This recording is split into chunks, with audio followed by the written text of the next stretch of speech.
Ce matin, le portail du collège de Thio-la-Colline est resté fermé. L'établissement a été cambriolé et incendié samedi peu avant 22 heures. Dans le village, les habitants et le personnel du collège se sentent en colère et impuissants. J'ai un fils qui est en quatrième. Et puis après, quatrième, après ça prépare le brevet jusqu'à après c'est troisième l'année prochaine. Puis voilà, c'est malheureux, c'est dommage et puis c'est grave quoi. C'est pour l'éducation de nos enfants tout ça. J'en avais les larmes aux yeux. Depuis, on a repris du poil de la bête, puisqu'il faut avancer. Mais c'est notre outil de travail, c'est l'avenir de la jeunesse de Thio, c'est tout cela. 16 ordinateurs portables ont été volés et 4 salles spécialisées contenant du matériel sont parties en fumée. Donc la salle de technologie, la salle de sciences qui venait de nous être livrée le vendredi d'avant. Donc une salle toute neuve, le laboratoire, le dépôt de PS dans lequel il y avait tout le nécessaire, le matériel de PS, et puis la salle informatique. Les auteurs des faits auraient pris soin de couper l'alimentation en eau avant l'arrivée des pompiers, ce qui a condamné la partie ouest du collège. Le réseau d'eau, d'électricité, téléphone et Internet reste coupé et l'établissement fermé. Mais voilà, on espère que nos enfants vont vite reprendre les cours parce que voilà, c'est dommage. Les équipes techniques et pédagogiques du collège se sont réunies ce matin pour faire un premier état des lieux et tenter d'établir une éventuelle date de rentrée pour les collégiens de Thio-la-Colline. Dès que ça plie, ça casse mon nez.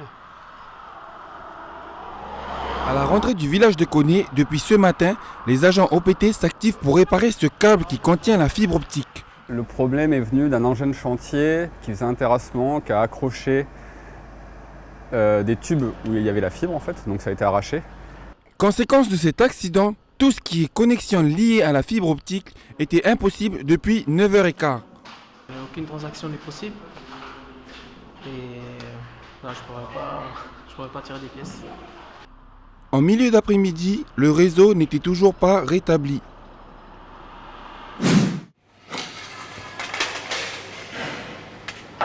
S'assurer que le ratio de nourriture soit conforme aux normes nationales, c'est l'objectif de Fabrice Lévesque. Il est à la tête de l'entreprise en charge de la préparation des repas. Sa société fait l'objet d'une polémique. Pour certains parents, le rapport quantité-prix du repas serait disproportionné. Donc les tarifs, ils sont ce qu'ils sont, et je ne suis pas le seul acteur dedans.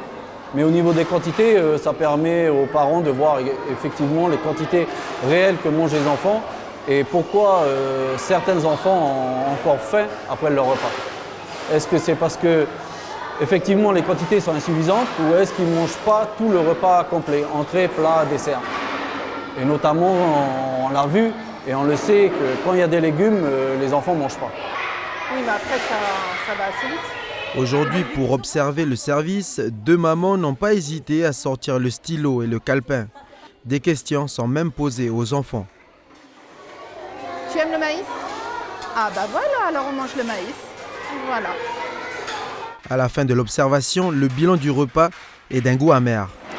Et bien en fait, il y a 14 enfants, les 14 derniers qui sont passés, qui n'ont pas eu de viande en fait. On n'a pas eu assez. 14 enfants n'ont pas eu de viande, le constat est inquiétant. Qui est responsable? L'entreprise en charge des préparations ou le service des cantinières? La direction de l'école devra le déterminer. J'espère. On travaille pour voir quand les papas et les mamans ils nous voient comment on travaille bien. Et oui, parce que vous travaillez tous très bien. Ah oui, parce qu'on est grands. Oui, parce que vous êtes grands. Très bien. Des grands, âgés de 3 et 4 ans de la maternelle du groupe scolaire de Boulari. Depuis 8 heures ce matin, les parents de cette petite et moyenne section découvrent le quotidien de leurs enfants. Tous expriment l'importance d'être présents. Ça leur permet de les soutenir et puis de savoir que nous, parents, on est là et puis qu'on participe aussi avec eux dans leurs activités. Il n'en parle pas forcément le soir en rentrant, c'est son petit monde, son petit univers. Donc le fait de pouvoir l'observer ici, c'est sympa, ouais. C'est important pour eux qu'on participe à leur épanouissement et tout ça.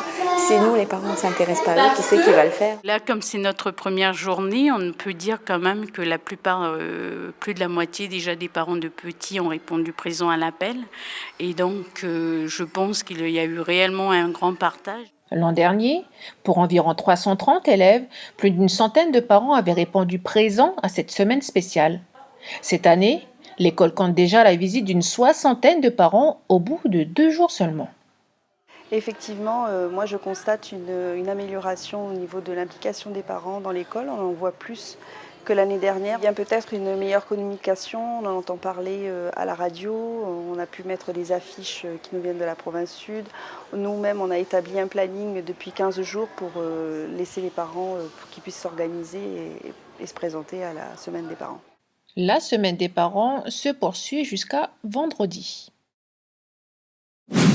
Vous avez fait la passe aux attaquants, les 3 verts, vous pouvez rentrer dans le camp adverse, dans cette zone-là. Allez. Dernière semaine de préparation avant la Coupe d'Océanie des Nations. Mardi, la sélection s'envole pour Port Moresby. Encore une fois, 3 Calédoniens pro ou sous contrat en métropole sont venus renforcer l'équipe. Jean-Philippe Saïko, Judikaël Iroé et César Zéoula sont arrivés il y a tout juste une semaine. Je peux apporter un minimum d'expérience que j'ai appris et à cadrer aussi les plus jeunes parce qu'il faut savoir qu'on a un effectif où il y a beaucoup de nouveaux. Il y a beaucoup de nouveaux qui intègrent la sélection. Des nouveaux, mais aussi de moins en moins d'occasions pour les joueurs de la sélection de s'entraîner ensemble. Depuis il y a 4 ans, on s'est retrouvés pour la Coupe de l'Océanie, puis on se retrouve moins maintenant. Parce qu'on n'a plus, la Coupe de Dom-Tom, on n'a plus les Jeux du Pacifique. Maintenant, c'est les moins de 20 ans, moins de 23. Et puis là, on va profiter des occasions comme ça pour se retrouver avec tous les sélectionnés, là, ceux qui viennent de métropole et puis ceux qui sont d'ici. Et malgré le fait que vous vous retrouviez moins souvent, est-ce que la cohésion est toujours aussi bonne ? La cohésion sera toujours là. On sera toujours des frères et puis c'est ça qui fait notre force. Voilà. Voilà, qui sort côté ballon, voilà, on ferme l'angle de passe. Sors. On ne s'est pas regroupé tant que ça depuis le début de l'année, mais bon, les joueurs se connaissent techniquement. Bon, on sait que c'est des bons joueurs, donc on les a pris. Maintenant, on travaille plutôt les aspects tactiques. Bien joué, Bertrand! On travaille plutôt les aspects tactiques, donc ce qu'on veut mettre en place, notre projet de jeu, comment on veut jouer, comment on veut mettre en place ce qu'on a décidé. Voilà, c'est ce qu'on a fait encore aujourd'hui en cherchant d'abord à bien défendre pour bien attaquer. Pour leur premier match le 28 mai, les Cagous joueront contre les organisateurs de la compétition, la Papouasie-Nouvelle-Guinée. Avec un enjeu de taille, les vainqueurs de la finale participeront à la Coupe des Confédérations l'an prochain en Russie, comme l'a fait Tahiti il y a 3 ans.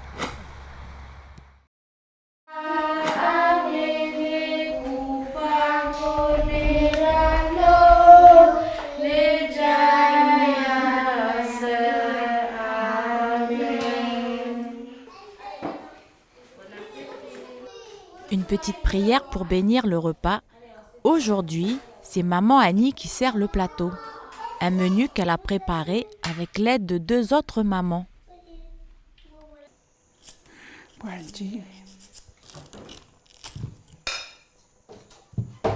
Elle fait la salade de carottes, moi je vais faire les ignames et Rebecca elle va faire le poulet. Oui, voilà. Là, je peux prendre mon poulet, puis je mets les oignons, puis des mixines. Le poulet, elles l'ont acheté. L'achat correspond à un carton de poulet pour une période de 7 semaines. Par contre, les ignames, elles, proviennent du champ des mamans. On tourne comme ça chaque semaine, chaque parent d'élève a sa semaine de cuisine.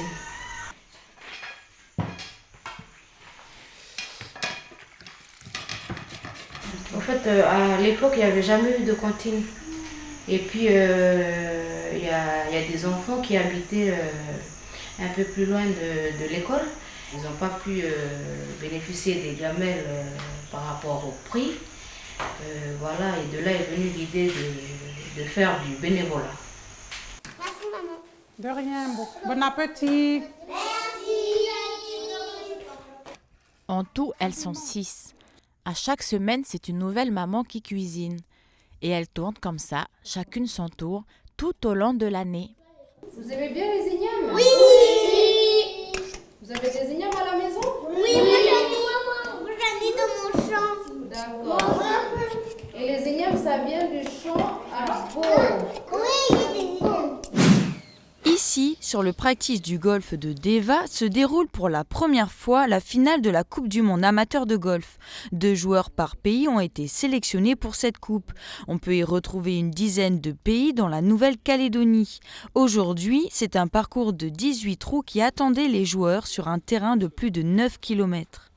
C'est un links, donc c'est un terme particulier qui veut dire que c'est un parcours qui a normalement du vent. Aujourd'hui, ils ont de la chance, ils n'ont pas de vent pour l'instant, mais sur des parcours qui sont assez recherchés par les joueurs expérimentés, parce que ce sont des parcours qui sont difficiles. Pour les organisateurs, cette première journée s'annonce plutôt bien. Les joueurs sont ravis, le parcours est au top et on espère que ça va durer comme ça. Le beau temps est là aussi, donc on va espérer que tout reste comme ça jusqu'à vendredi. Stan, représentant de la Nouvelle-Calédonie pour cette finale, n'en pense pas moins. C'est très difficile, en fait à chaque fois il y a toujours une pression incroyable et il faut essayer de se libérer pour pouvoir bien jouer. Et là ça va bien, de mieux en mieux. Donc on va jouer avec plaisir et avec le plus de relâchement possible. En plus je suis de Deva, donc du coup recevoir une compétition d'une telle ampleur sur Bourail et sur Deva, c'est génial. Aux joueurs se mêlent de jeunes spectateurs. Ce sont les écoles de Bourail qui ont pu être invitées afin d'admirer la pratique du golf. Ils étaient plus de 150 élèves aujourd'hui. Organisé par le club golf, cet événement aura nécessité la participation de plus de 24 000 joueurs dans le monde entier. L'équipe qui remportera la finale devra obtenir le plus de points à la fin des 3 tours imposés en 3 x 18 trous. Un classement qui se fera en équipe et en individuel. Oui, mais tu veux une composition de combien à peu près? Comme ça, je me passe là au prix que tu fais, d'une façon à ce que je ne fais pas quelque chose de rikiki ou de très grand. Annette doit aujourd'hui composer un bouquet de fleurs pour un client. Et en 30 années de service, elle a toujours utilisé les fleurs de son jardin. Et voilà, des fois, je viens comme ça au dernier moment pour tailler ce que j'ai besoin.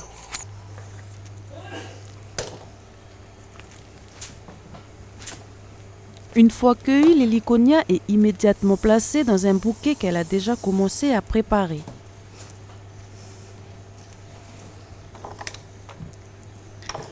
Maintenant, il faut que je puisse ajuster bien comme il faut les fleurs à la longueur de la verdure pour que ça va faire un petit bouquet rond, pompon.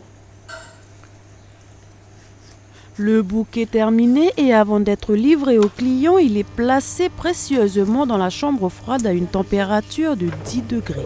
Je n'ai pas encore tout ce que je voulais pour ce week-end, mais il y a une composition déjà là-bas. Il y en a 2 ici. Et je commence, mais je fais aussi la préparation en fonction. Alors, si vous n'avez pas trouvé d'idée cadeau pour ce week-end, vous savez déjà ce qui vous attend.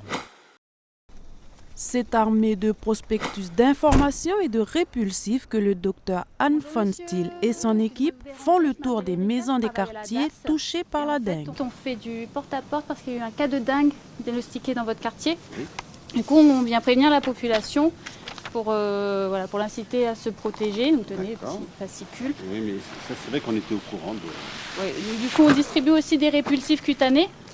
Le rôle de l'ADA, c'est éviter la propagation de l'épidémie, donc c'est informer la population, donc en leur demandant de consulter rapidement le médecin s'ils sont malades, de se protéger avec des répulsifs, surtout s'ils sont malades, mais s'ils ne sont pas encore malades, dans un quartier à risque, de se protéger également, de se mettre des répulsifs cutanés pour se protéger et d'éviter de trop bouger dans la ville. Martial est très attentif à toutes ces informations. Lui-même vient d'être affecté par cette maladie qui peut être mortelle.